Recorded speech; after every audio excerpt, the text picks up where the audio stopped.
নমস্কাৰ বন্ধু-বান্ধৱীসকল, আপোনালোকক মোৰ চেনেল লোকেল পাকঘৰলৈ স্বাগতম। আজি মই আপোনালোকৰ ওচৰলৈ লৈ আহিছোঁ জলকীয়াৰ আচাৰৰ এক বিশেষ ৰেচিপি। এই ৰেচিপিটো বনাবলৈ যিমান সহজ, খাবলৈ সিমানেই সোৱাদ লগা হয়। আহকচোন আমি ৰেচিপিটোৰ দিশে আগবাঢ়োঁ। প্ৰথমতে মই জলকীয়া কেইটামান ধুই ভালদৰে শুকুৱাই লৈছোঁ। জলকীয়াখিনি যাতে পানী নাথাকে তাৰ প্ৰতি লক্ষ্য ৰাখিব। আৰু এতিয়া কেৰাহী এখনত মিঠাতেল গৰম হ'বলৈ দি লৈছোঁ। তেলখিনি ভালদৰে গৰম হৈ লোৱাৰ পাছত আমি তাত জলকীয়াখিনি দি ল'ম। এয়া মই জলকীয়াখিনি মিঠাতেলত দি লৈছোঁ।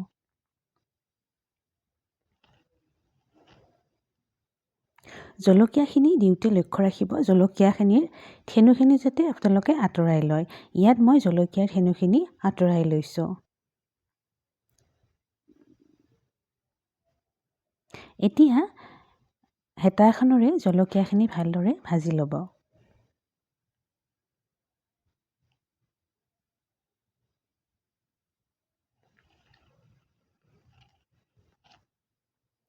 এতিয়া আমি জলকীয়াখিনিত বটি লোৱা সৰিয়হৰ পেষ্টখিনি দি ল'ম। মই ইয়াত সৰিয়হখিনি কিছু সময় আগতে বটি লৈছোঁ।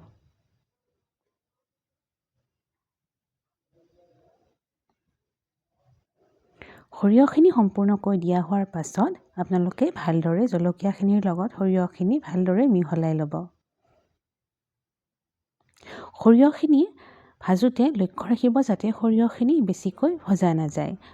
যেতিয়া সৰিয়হখিনি বেছি পৰিমাণে ভজা যাব তেতিয়া তিতা লাগিব পাৰে। সেইকাৰণে কম জুইত সৰিয়হখিনি ভালদৰে লৰাই কিছু সময়ৰ কাৰণে আপোনালোকে ভাজি লওক। আৰু এতিয়া ইয়াত মই নিমখ আৰু হালধি গুড়ি অকণমান দি লৈছোঁ। আপোনালোকে নিজৰ প্ৰয়োজন অনুসৰি নিমখ আৰু হালধি গুড়ি ব্যৱহাৰ কৰিব।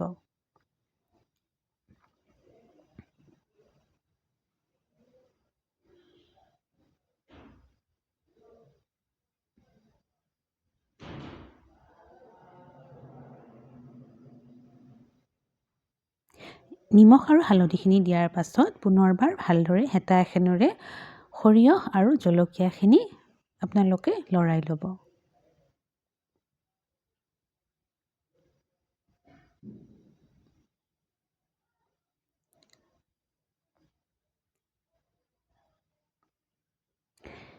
আমাৰ আচাৰৰ ৰেচিপিটো প্ৰায় সম্পূৰ্ণ হওঁ। এই ৰেচিপিটো বনাবলৈ একদমেই সহজ। আৰু এতিয়া মই এইখিনি ভাজি লোৱা সম্পূৰ্ণ হোৱাৰ পাছত ইয়াত মই ভিনেগাৰ দি লৈছোঁ। প্ৰয়োজন অনুসৰি আপোনালোকে ভিনেগাৰ দি ল'ব।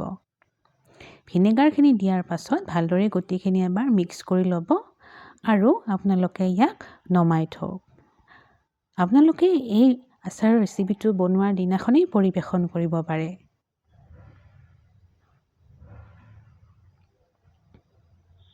আৰু এয়া মই পাত্ৰ এটাত আচাৰখিনি নমাই ৰাখিলোঁ। এই জলকীয়াৰ আচাৰটি খাবলৈ একেবাৰে সুস্বাদু।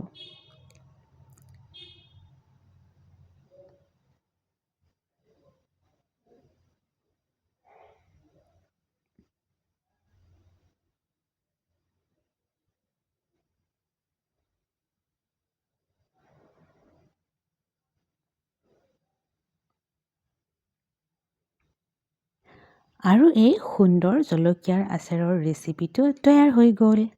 আপোনালোকেও ঘৰতে সহজ পদ্ধতিতে এই আচাৰবিধ বনাওক আৰু পৰিয়ালৰ লগত একেলগে পৰিৱেশন কৰক। ধন্যবাদ।